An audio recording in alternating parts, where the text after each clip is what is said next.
Bem-vindos ao Historizando! O nosso assunto de hoje é a questão da semana. E se você não sabe do que eu tô falando, toda terça-feira aqui no canal tem correção de questão para te ajudar com as suas provas. E esse vídeo é dedicado à UFPR, vestibular esse que está chegando. Se você ainda não deixou o seu like, por favor, deixe o seu like que ele é muito importante para o canal e também não se esqueça de se inscrever para o Historizando continuar crescendo e para os conteúdos aqui do canal ficarem cada vez mais diversos. Bom, eu trouxe algumas questões aqui da UFPR para a gente analisar e se você não fez, você pode dar um pause, fazer a questão e depois corrigir comigo, combinado? Vamos lá.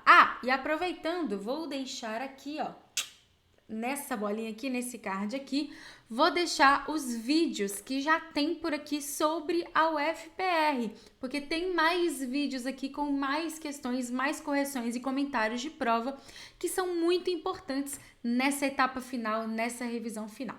Então vamos lá. Leia o seguinte excerto.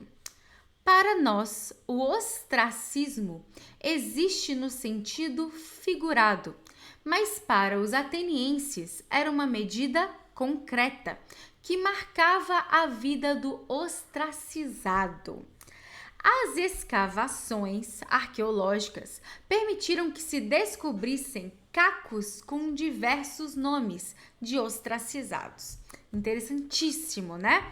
Um texto aí do Pedro Paulo Funari, Grécia e Roma, editora Contexto, que é aí uma parceira do canal. Vou até deixar o link deste livro aqui embaixo, caso você queira dar uma conferida. Na verdade, a editora Contexto tem vários livros super interessantes. Então, bora!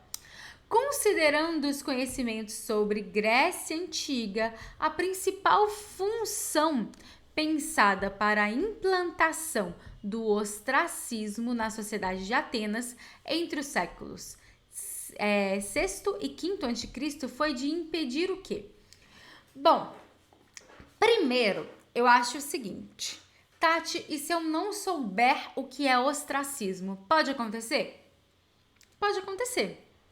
Aqui tem algumas dicas para você, mas pode acontecer. Agora, a questão te dá uma dica tão importante, mas tão importante. Em qual sociedade se fala? Sociedade de Atenas. É o seguinte, gente, quando você fala Grécia Antiga, você está falando, primeiro, sobre um período muito extenso, e dentro desse período muito extenso, vários povos ali.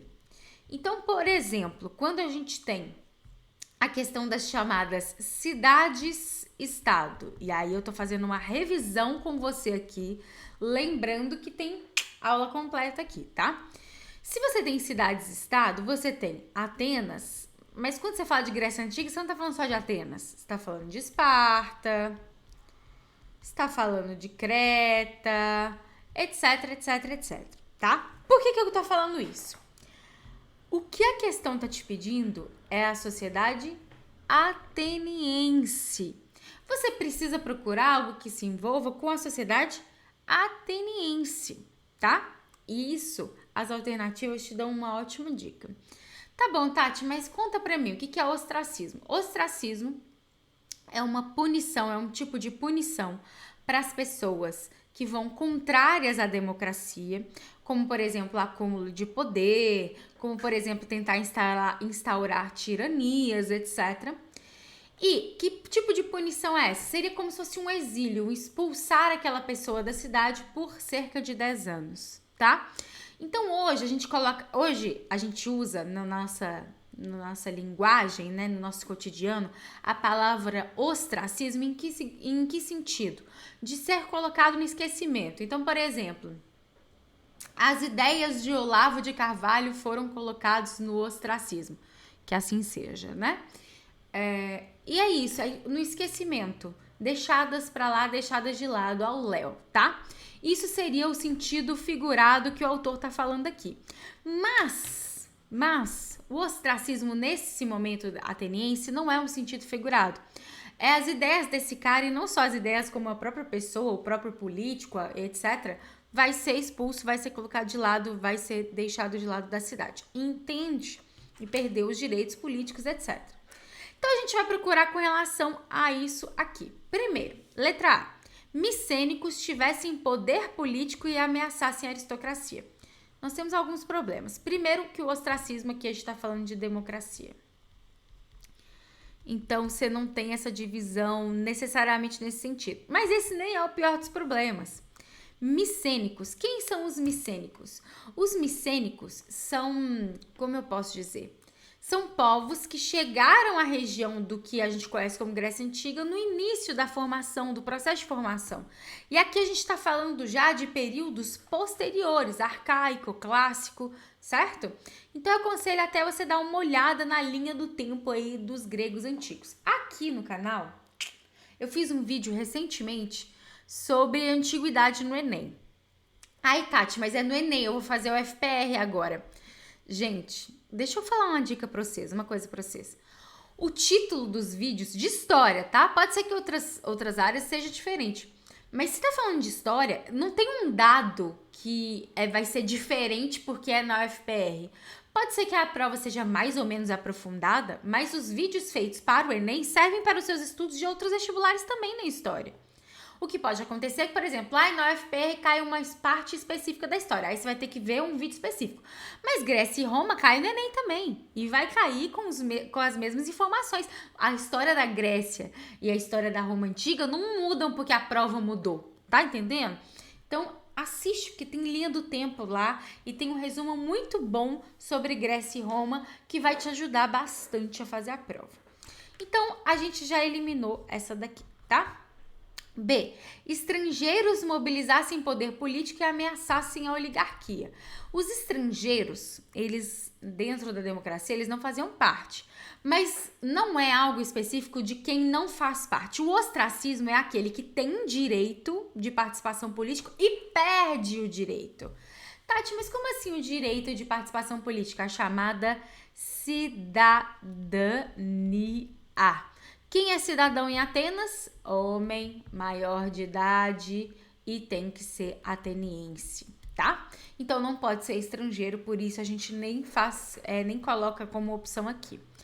Letra C. Cidadãos concentrassem poder político e ameaçassem a democracia. Perfeito. Se tá ameaçando a democracia, você pode ser colocado no ostracismo. É isso, são cidadãos atenienses.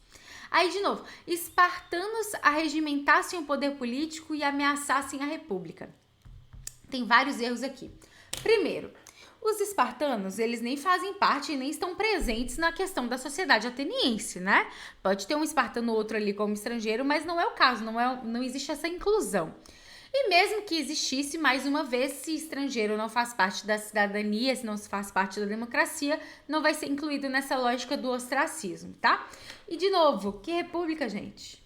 Tem república aqui não, tá? Nem Atenas, nem Esparta, ok?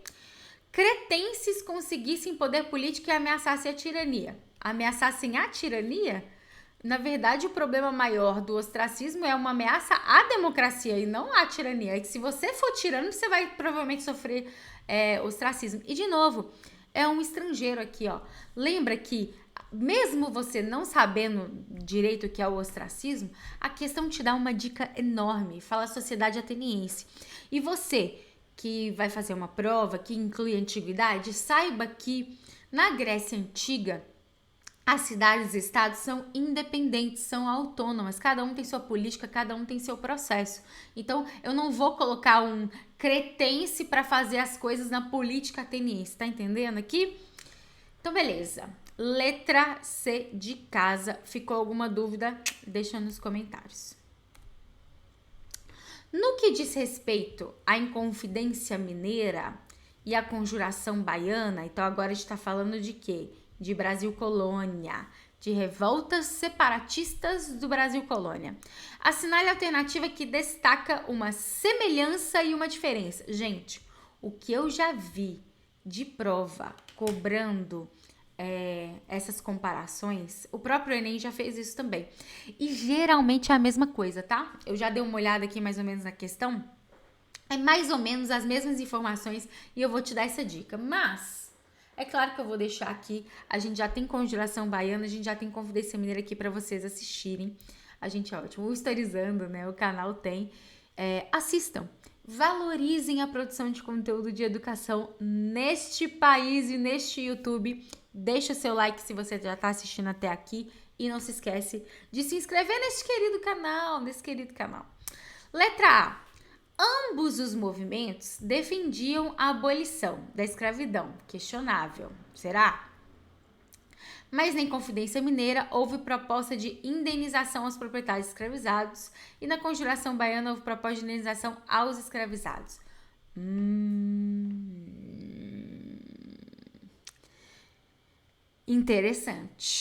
Interessante. Olha, é o seguinte, vou contar uma coisa para vocês. Primeiro, na Conjuração Baiana, é praticamente uma unanimidade a abolição, ok?